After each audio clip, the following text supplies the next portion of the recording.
Of my dreams या सर्व पुस्तकांमध्ये स्वराज्य म्हणजे तुमच्या सर्वांचं सार्वभौमिक असलेली लोकशाही असावी असा विचार मांडला. त्यावेळेस खरं तर ते आदर्श राज्याची निर्मिती होईल असा त्यांचा मानस होता. मग आजची परिस्थिती आपल्याला लक्षात घेत असताना या रामराज्याकडे आपण जाऊ शकत जरी नसलो तरीसुद्धा गांधीजींनी दिलेल्या चांगल्या रामराज्यातल्या उपाय आपण करू शकतो.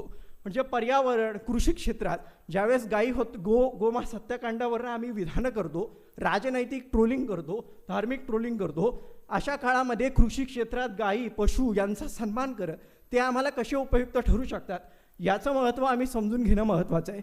आणि या सर्वच कालखंडामध्ये रामराज्य घडेल की नाही याची शाश्वती खुद्द गांधींना नव्हती. मात्र हे राज्य घडण्यासाठी त्यांच्याच प्रार्थनेत इतकंच, हे विनम्रतेच्या सम्राटा आम्हाला भक्ती, त्याग आणि विनम्रतेची मूर्ती कर, तेव्हाच आम्ही या देशाला अधिक समजू शकू. इतकाच आशावाद आणि धन्यवाद.